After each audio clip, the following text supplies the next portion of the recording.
हम लोग देखेंगे क्लास 10th वालों के लिए जो भी छात्र एग्जाम देने वाले हैं मैट्रिक बोर्ड परीक्षा 2025 में दोस्तों 18 फरवरी को जितने भी छात्र शामिल होने वाले चाहे प्रथम पाली में दे रहे हो या फिर द्वितीय पाली में बिहार बोर्ड की ओर से आयोजित होने वाली परीक्षाओं में ये उन सभी विद्यार्थियों के लिए वीडियो काफ़ी इंपॉर्टेंट होगा। काफ़ी यहाँ से क्वेश्चंस आप लोगों को देखने को मिलेंगे, तो वीडियो को अंत तक सारे देखना। टोटल 100 ऑब्जेक्टिव मैं आप लोगों को बताऊंगा इस वीडियो में, ताकि आप लोगों को जितने भी क्वेश्चन मैं बताऊंगा लास्ट तक देखना और आप लोगों को एग्जाम में यहाँ से कई सारे क्वेश्चन हूबहू देखने को मिलेंगे। ठीक है, टोटल पूर्णांक रहेंगे 100 मार्क्स, जिसमें से आप लोग को 100 ऑब्जेक्टिव रहेंगे, जिसमें से आपको 50 का ही जवाब देना बच्चे। 30 आपका लघु उत्तरीय शॉर्ट टाइप क्वेश्चन रहेंगे, जिसमें से 15 का जवाब देना है, और 8 आपका दीर्घ उत्तरीय मतलब 5 नंबर वाले प्रश्न होंगे, जिसमें से आपको 4 का जवाब देना है। ठीक है, तो चलिए हम लोग एक एक प्रश्न को देखेंगे। वीडियो को अंत तक देखना, सारे चैनल को सब्सक्राइब करना, वीडियो को लाइक करना, ताकि नए वीडियोज़ का नोटिफिकेशन मिलते रहे, इसलिए बेल आइकन को प्रेस कर लेना। सभी सब्जेक्ट का आप लोग को यहाँ पे वीडियोज लेकर आने वाला हूँ, सब्जेक्टिव ऑब्जेक्टिव ये सारे। ठीक है, तो चैनल को सब्सक्राइब कर। तो बच्चे हम लोगों ने 1 से 50 तक कर रखा था, जो छात्र नहीं देखें जाके देख सकते हो इससे पहले वाले जस्ट वीडियो में, या फिर मैं आपको वीडियो के डिस्क्रिप्शन या फिर कमेंट बॉक्स में इसका लिंक दे दूंगा, वहाँ से आप लोग इसको देख सकते हो इससे पहले वाले पार्ट को। ठीक है, हम लोगों ने 1 से 50 तक प्रश्न कर रखे थे। आगे के क्वेश्चन हम लोग देखेंगे यहाँ पे 51 नंबर से। ठीक है, तो कोई 51 नंबर हमारे पास प्रश्न है कि यदि दो वृत्तों की त्रिज्याओं का अनुपात इतना दिया गया है तो उनके क्षेत्रफलों का अनुपात क्या होगा। जब वृत्त की त्रिज्याओं का अनुपात दिया जाता है ना बच्चे, और क्षेत्रफल का अनुपात आप लोगों से पूछा जाएगा, तो कुछ भी नहीं करनी है, जो त्रिज्या का अनुपात होगा उसी का स्क्वायर कर देना है। क्या करना है, होल स्क्वायर कर देना है। तो 2 का स्क्वायर 4 हो जाएगा और 3 का स्क्वायर 9 हो जाएगा, तो 4/9 आंसर हो जाएगा, 9 की 9/4। ठीक है, ऑप्शन नंबर क्या हो जाएगा, सी हो जाएगा। कन्फ्यूज मत होना है 4 और 9 और 4 में। ठीक है, जिस फॉर्मेट में ये दिया गया है ना, जिस फॉर्मेट में, उसी फॉर्मेट में हमको स्क्वायर भी करना है। ठीक है ना, उसी फॉर्मेट में स्क्वायर भी करना है, मतलब 2:3 का क्या करना है, स्क्वायर करना है। तो 2 का स्क्वायर 4 हो जाएगा और 3 का स्क्वायर 9 हो जाएगा। ठीक है, इंपॉर्टेंट प्रश्न था, बार बार आप लोगों के एग्जाम से पूछे जा रहे हैं।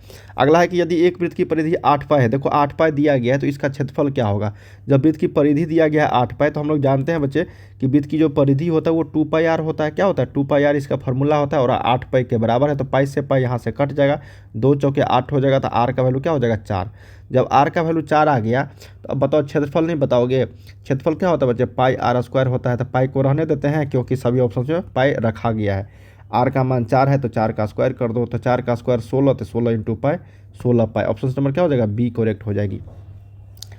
थर्ड नंबर है कि एक घड़ी के मिनट वाली सुई द्वारा 35 मिनट पूरा करने में बनाया गया कोण कितना होगा। देखिए बच्चे, जब घड़ी वाले प्रश्न है ना, तो हम लोग जानते हैं कि 60 मिनट में, हम लोग जानते हैं कि 60 मिनट में कितना कोण बनता है, 360 डिग्री। कितना बनता है बच्चा, 360 डिग्री। ठीक है, और 60 मिनट और 12 घंटा में भी कितना बनता है, 360 डिग्री बनता है।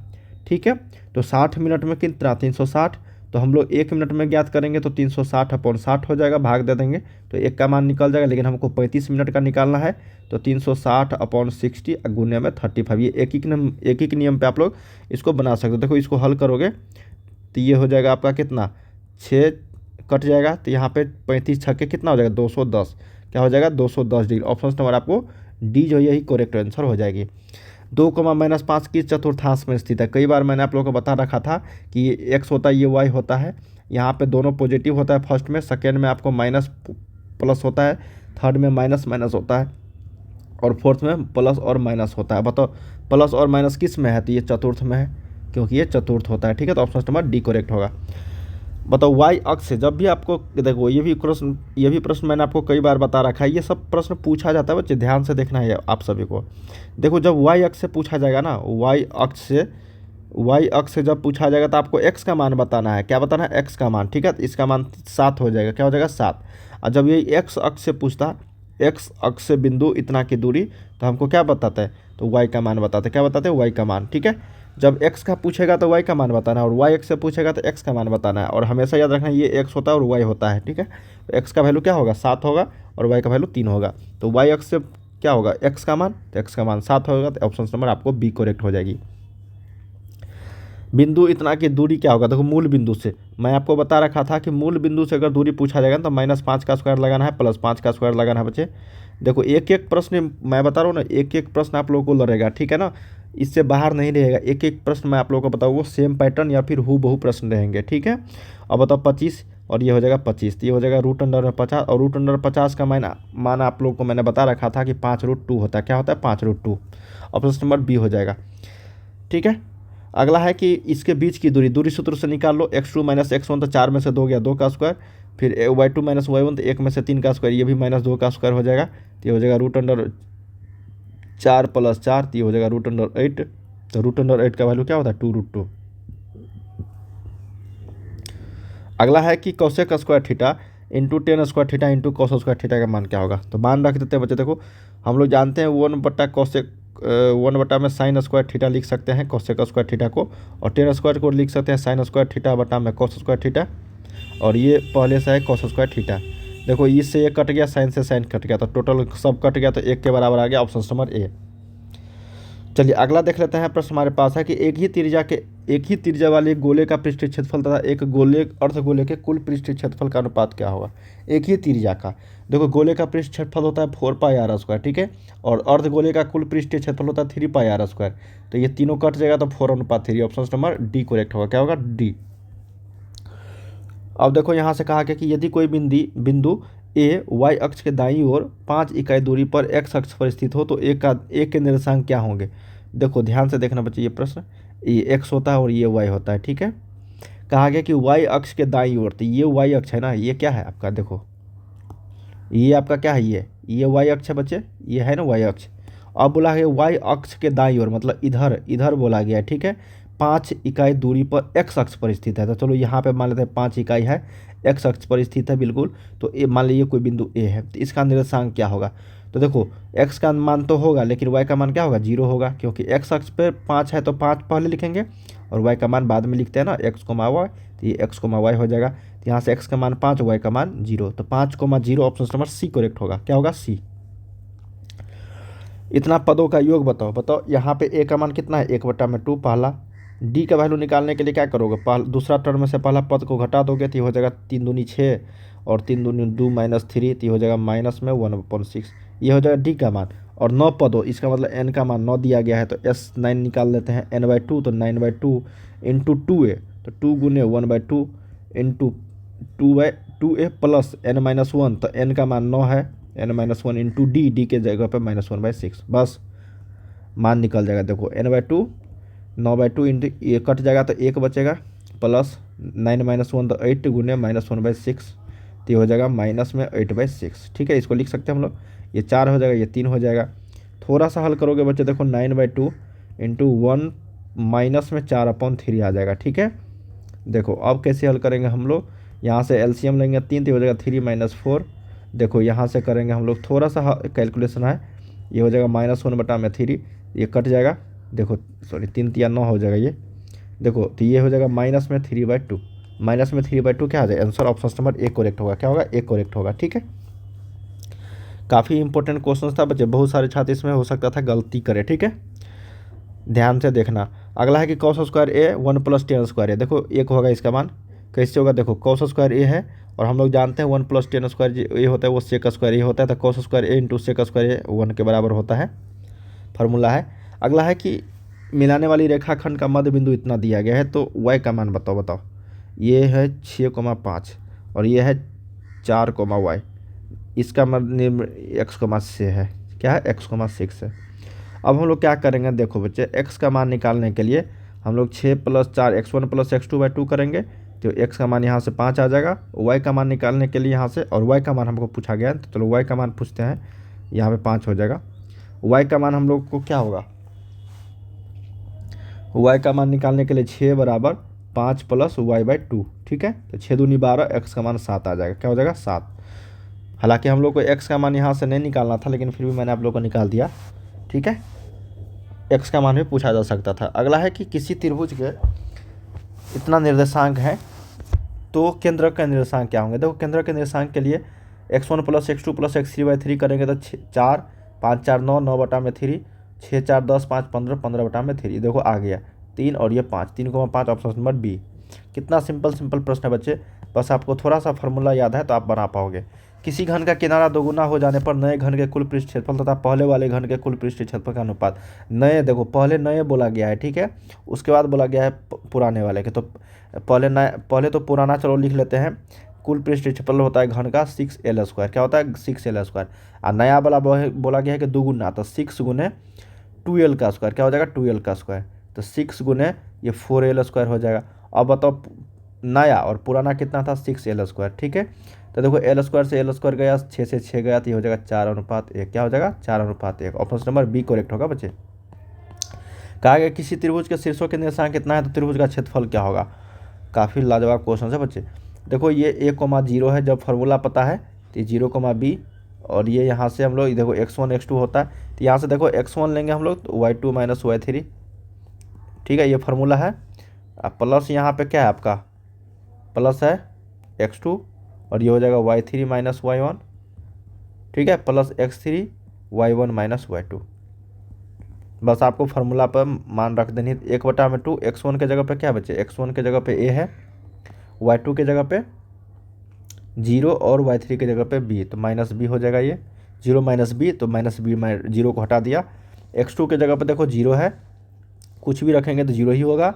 x3 के जगह पे भी 0 है, कुछ भी रखेंगे यहाँ पे तो 0 ही होगा, ठीक है। तो ये हो जाएगा 1/2, और ये हो जाएगा ab, गुना करेंगे तो -ab। लेकिन जब मॉड है यहाँ पे तो -ab, तो हम लोग क्षेत्रफल नहीं लेते हैं, तो +ab हो जाएगा, तो 1/2ab। क्या होगा, ऑप्शन नंबर बी करेक्ट होगा, ठीक है। अगला देख लेते हैं कि यदि त्रिभुज ABC तथा त्रिभुज DF समरूप है। देखो दोनों त्रिभुज है समरूप है, क्या है, दोनों त्रिभुज समरूप है, ABC और DEF, याद रखना सीरीज, ये सीरीज में दिया गया त्रिभुज ABC और DEF, ठीक है। AB का मान 1.2 है, D का वैल्यू 1.4 है, बिल्कुल। तो इसका हम लोग को क्षेत्रफल का अनुपात निकालना है। सिंपल है, क्षेत्रफल का अनुपात निकाल सकते हो आप लोग।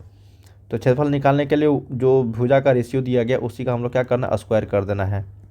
ये दशमलव से दशमलव गया, ये हो जाएगा 6, ये हो जाएगा 7, तो ये हो जाएगा 36, और ये हो जाएगा 49। ऑप्शन नंबर आपको सी करेक्ट होगा, इसी का क्षेत्रफल। ये क्या होगा, क्षेत्रफल का अनुपात। बताया था ना कि भुजा का स्क्वायर कर देना है। अगला यहाँ पे कि यदि त्रिभुज ABC तथा त्रिभुज DE समरूप है, इसका परिमाप इतना है, इसका परिमाप उतना है, इतना का मान इतना। देखो कुछ नहीं करनी है, जो परिमाप का रेशियो होगा ना वही भुजा का भी रेशियो होगा।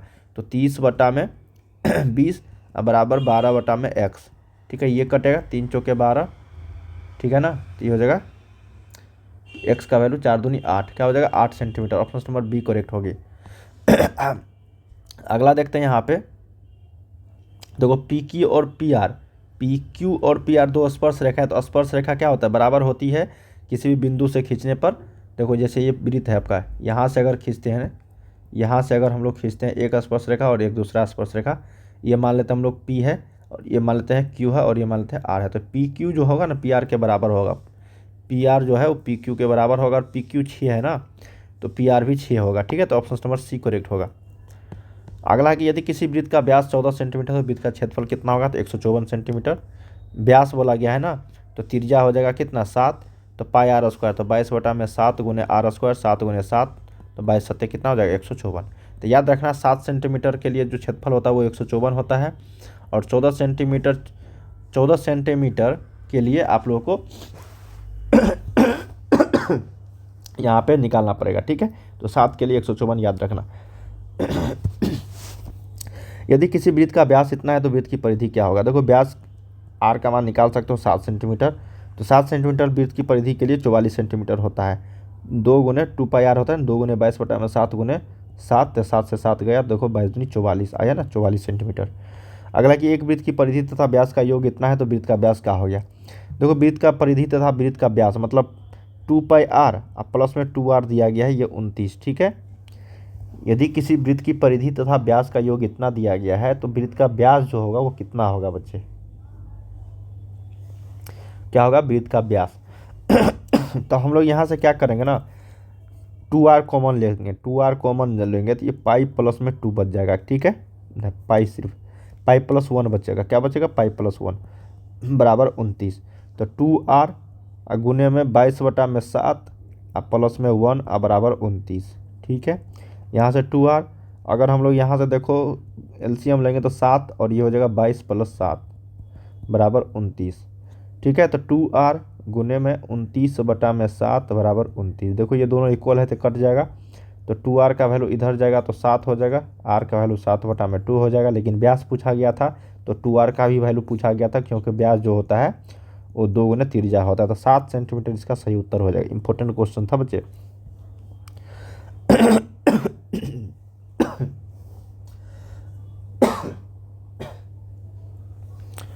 अगला प्रश्न हमारे पास कि 8 सेंटीमीटर त्रिज्या वाले वृत्त के अंदर से 6 सेंटीमीटर व्यास वाले वृत्त को काटकर हटाने पर बचे भाग का क्षेत्रफल क्या होगा।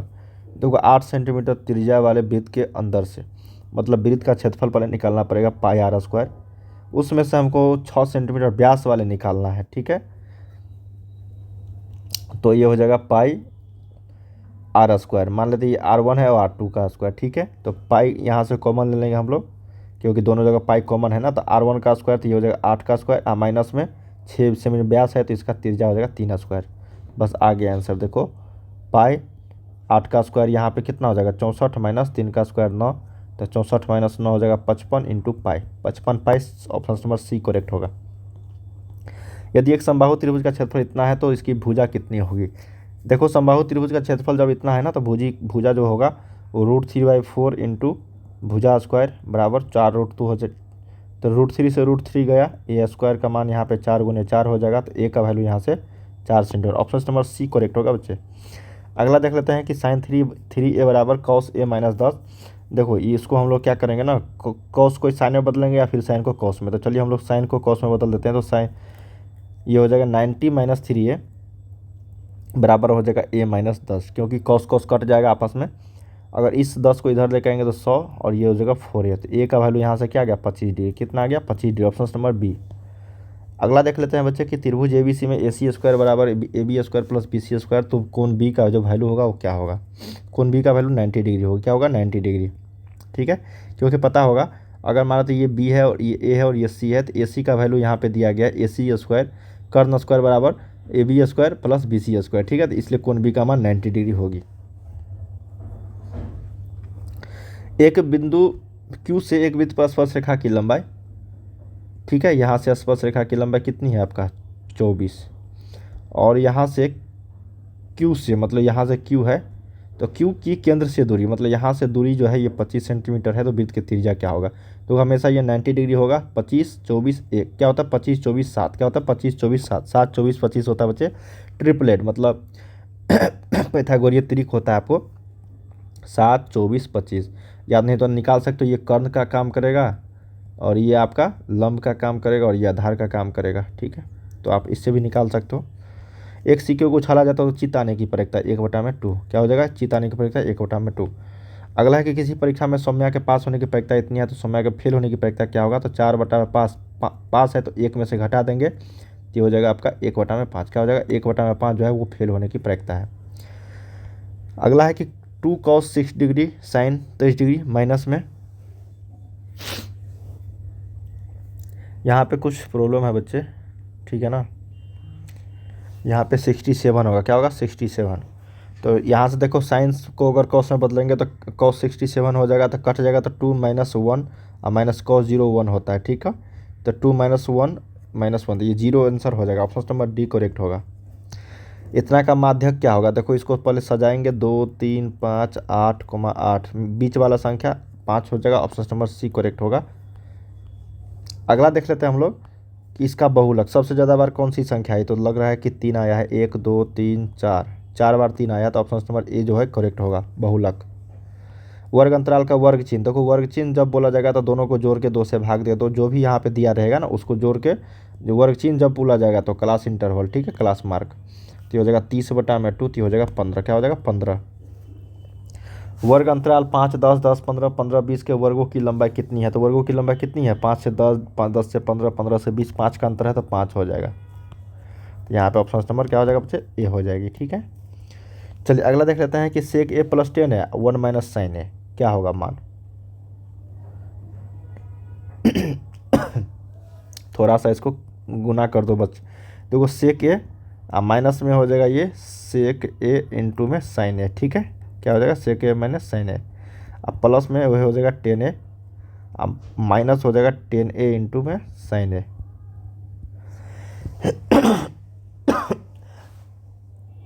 इसको थोड़ा सा कैलकुलेशन करोगे ना बच्चे। देखो यहाँ से हम लोग करते हैं इसको कैलकुलेशन थोड़ा सा। देखो sec a को लिख सकते हैं हम लोग क्या sec a को लिख सकते हैं 1 cos a,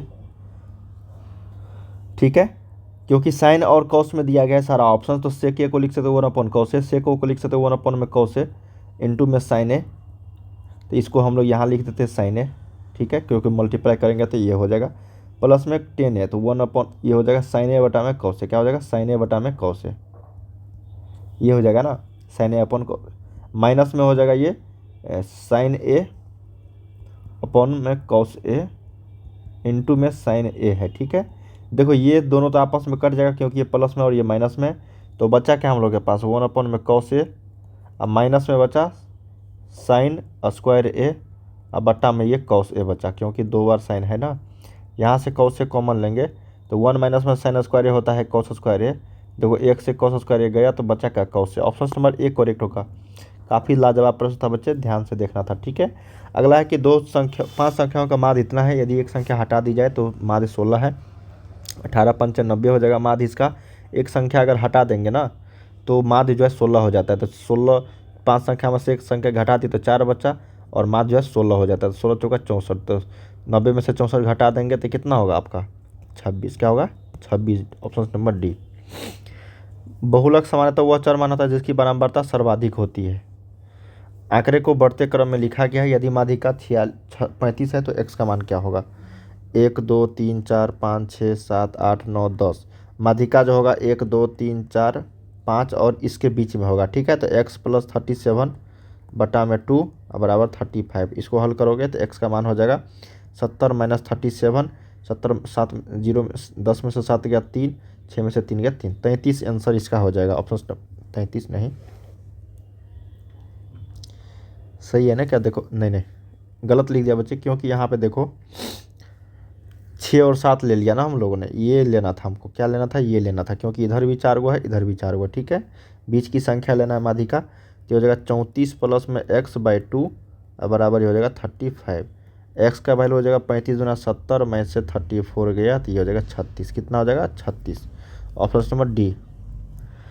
इसका मान साइन स्क्वायर बटा में कॉस स्क्वायर प्लस 1 है। ठीक है, कितना मान होगा इसका? हम लोग जानते हैं साइन स्क्वायर ए बटा में कॉस स्क्वायर को लिख सकते हैं 10 स्क्वायर ए प्लस में 1, तो ये हो जाएगा आपका सेक स्क्वायर। क्या हो जाएगा? Sec square. Option number B correct होगा। समबेलन का पूर्ण पृष्ठीय क्षेत्रफल होता है 2πr into r plus h. 5 centimetre किनारे वाले एक घन को 1 सेंटीमीटर किनारे वाले घन में विभक्त किया गया है, तो घनों की संख्या कितनी होगी? देखो 5 सेंटीमीटर वाले घन को तो 5 गुने 5 गुने 5 और 1 सेंटीमीटर 1 गुने 1 गुने 1 भाग दे देना है, आपको घनों की संख्या निकल जाएगी। तो 125 हो जाएगा। क्या हो जाएगा? 125।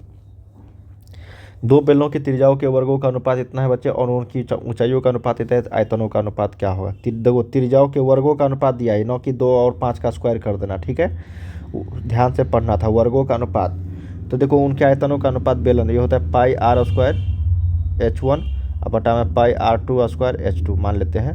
पाई से पाई चला गया तो r1 का स्क्वायर दिया गया है 2 गुने h1 दिया गया है 5। ठीक है, 5 गुने 2, यही ना उल्टा। ये दोनों कट जाएगा आपस में तो बचेगा क्या? 1:1। क्या बचेगा? 1:1। 1060 माइनस 1030। ठीक है, अब प्लस में 1060 इंटू 1030। इसका जो फार्मूला होता है वो 10 a माइनस बी वाले फार्मूला पे है। तो a के जगह पे 60 है और b के जगह पे 30 है, तो 10 a के जगह पे 60 माइनस 30 तो हो जाएगा 10 30 का जो मान हो जाएगा 1/√3। ऑप्शन नंबर बी होगा। बिंदु 4, P तथा इतना के बीच की दूरी अगर 5 हो तो P का मान क्या होगा? देखो x2 माइनस x1 को घटाएंगे तो ये हो जाएगा माइनस में 3 का स्क्वायर और ये 0 में से P का स्क्वायर हो जाएगा। ठीक है, और ये 5 का स्क्वायर हो जाएगा तो ये हो जाएगा आपका 9 P स्क्वायर बराबर इधर हो जाएगा तो 5 का स्क्वायर माइनस से 3 स्क्वायर तो ये हो जाएगा आपका 16। P का वैल्यू निकालेंगे तो प्लस माइनस में √16 प्लस माइनस 4 क्या हो जाएगा? Plus minus 4। Option number A correct होगा। थोड़ा सा मैं फास्ट कर रहा हूँ बच्चे, बहुत सारे छात्र बोलेंगे कि सर फास्ट आप करा रहे हो, तो भाई फास्ट कराना ही पड़ेगा। ठीक है बच्चे, क्योंकि अब आप लोग को पढ़ने के लिए समय नहीं है यहाँ पे। जितना क्वेश्चन प्रैक्टिस सेट करोगे, जितना क्वेश्चन मैं बताऊंगा वो सारे के सारे आप लोगों के लिए इंपॉर्टेंट होंगे, और किस तरीके से बना रहे हैं आपको उसी तरीके से एग्जाम्स में सोचना पड़ेगा। ठीक है, तभी बनेगा। एक शंकु के आधार की त्रिज्या 7 सेंटीमीटर है तथा ऊंचाई 15 सेंटीमीटर है, तो उसका आयतन क्या होगा? नहीं तो मैं आप लोग को जब बताऊंगा ना तो ये कम से कम 2-3 घंटे के वीडियोज हो जाएंगे बच्चे। ठीक है, जो संभव नहीं हो पाएगा अभी। एक शंकु के आधार की त्रिज्या 7 सेंटीमीटर, ऊंचाई इतना है तो आयतन क्या होगा? तो 1/3 πr² h होता है इसका फार्मूला। 1/3 गुने 22 बटा में 7 गुने r², तो 7 गुने 7 गुने h का मान 15। 7 से 7 गया, 3 पंचे 15 हो गया, 22 गुने में 35। ठीक है, 22 पंचे 22 पंचे 110 के सुनना, हाथ में 11 बच्चा, 22 तिया 66, 66 11 77, क्या हो जाएगा 77। ऑप्शन नंबर बी करेक्ट होगा। संरेख है, देखो संरेख वाले कई बार मैंने आप लोगों को बता रखा था, इसका आंसर 2a बराबर b होगा, देखते हैं। ठीक है, देखो मैंने आपको बता रखा था स्लोप बराबर कर दो, इसके लिए मैंने आपको एक ट्रिक बताया कि y2 माइनस y1 बटा में x2 माइनस x1 बराबर में y3 माइनस y2 बटा में x3 माइनस x2। ये चीज़ मैंने आपको बता रखा था, ये x1 होता है, ये y1 होता है, ये x2 होता है, ये y2 होता है, ये x3 होता है और ये y3 होता है। बस पुट कर दो मान, y2 के जगह पे 0 माइनस y1 के जगह पे 2, x2 के जगह पे 0 माइनस 1 बराबर y3 b माइनस 0 बटा में a माइनस 0। तो ये हो जाएगा -2 बटा में -1 बराबर b बटा में a। तो ये कट जाएगा आपस में, तो 2a बराबर b हो जाएगा। देखो यही आंसर है ना, क्योंकि ये रिपीटेड प्रश्न कई बार बता रखा है मैंने। एक त्रिभुज के शीर्ष है तो त्रिभुज का क्षेत्रफल क्या होगा। ठीक है, तो x2 माइनस x1 ये वाला फार्मूला में बना लो। देखो 1/2, x1 के जगह पे 5, y2 माइनस y3 तो 0 माइनस 4 प्लस x2 तो 8, y3 में से y1 तो ये हो जाएगा 4 माइनस 0 प्लस में 8 तो ये हो जाएगा आपका 0 में से 0। देखो 0 में से 0 तो ये तो 0 ही आ गया। तो इसको हल करेंगे हम लोग कैसे, देखो 1/2, 5 को -4 से -20 प्लस में हो जाएगा 8 चौके 32 और ये हो जाएगा 0। ठीक है, तो 1/2 गुने 32 तो ये हो जाएगा 12, तो इसका मान 6 हो जाएगा। क्या हो जाएगा 6, ऑप्शन नंबर ए। यदि बिंदु इतना तथा इतना पर स्थित है तो ए का मान क्या होगा। मान रख दो, एक की जगह ये हो जाएगा x और ये हो जाएगा y, तो ये हो जाएगा 2 गुने 5 हो जाएगा, माइनस में 3 गुने y के जगह पे a बराबर 5, 5 दूनी 10, 10 माइनस 5 बराबर ये हो जाएगा 3a, a का मान हो जाएगा 5। क्या हो जाएगा a का मान यहाँ पे 5/3, क्या हो जाएगा 5/3। ऑप्शन नंबर ए करेक्ट हो जाएगा बच्चे, क्या हो जाएगा ए करेक्ट हो जाएगी। यदि a cos theta plus b sine theta बराबर 4, a sine theta minus b cos theta बराबर 3, तो a square plus b square का मान जो है क्या होगा, ये हमारे पास प्रश्न है। यदि a cos theta plus b sine theta का मान 4 है, ठीक है, इसको स्क्वायर कर दे क्या, हाँ स्क्वायर जो कर दोगे ना बच्चे, देखो 4 का स्क्वायर प्लस में 3 का स्क्वायर, तो ये 25 आंसर आ जाएगा। क्या हो जाएगा 25। ये कई बार क्वेश्चन बता रखा था। देखो इसको समीकरण 1 मान लो, इसको समीकरण 2 मान लो और दोनों को स्क्वायर कर दो ताकि ये a स्क्वायर में आ जाए और ये b स्क्वायर में आ जाए। ठीक है, जब हल करोगे ना तो सिर्फ और सिर्फ ये बचेगा। ठीक है, थोड़ा सा कैलकुलेटिव हो जाएगा, मैं इसलिए आप लोग को सिर्फ आंसर बता रहा हूँ कि जब भी इस फॉर्मेट में रहेगा ना a cos theta plus b sine theta और इसका मान दिया रहेगा कुछ, इसका भी मान दिया रहेगा कुछ, तो जब a square plus b square पूछा जाएगा तो इसका स्क्वायर कर देना और इसका भी स्क्वायर कर देना, दोनों को स्क्वायर, जैसे यहाँ पे 4 था और 3 था तो दोनों का स्क्वायर करके जोड़ देना है, आपको मिल जाएगा आंसर। ठीक है, अगला प्रश्न हमारे पास है लास्ट बच्चे आज का। कहा गया है कि शब्द मोबाइल से यादृच्छा एक अक्षर चुना जाता है तो उस अक्षर के स्वर चुने जाने की प्रक्रिया। तो मोबाइल में कितना अक्षर है, मोबाइल में टोटल, तो मोबाइल में टोटल है 6 अक्षर। कितना 6, हमको निकालना है OIE मतलब 3 स्वर चुने जाने की। तो स्वर हो जाएगा एक AOIE भवेल, तो हो जाएगा 1/2। क्या हो जाएगा 1/2। बच्चे हम लोगों ने यहाँ पे 100 तक क्वेश्चंस कर लिए हैं। आगे क्वेश्चंस सब्जेक्टिव और भी ऑब्जेक्टिव कई सारे बताऊंगा। वीडियो को लाइक कर लेना, चैनल को सब्सक्राइब कर लेना। चलिए मिलते हैं अगले वीडियो में, तब तक के लिए आप लोग पढ़ाई करते रहिए। बाय बाय सभी को।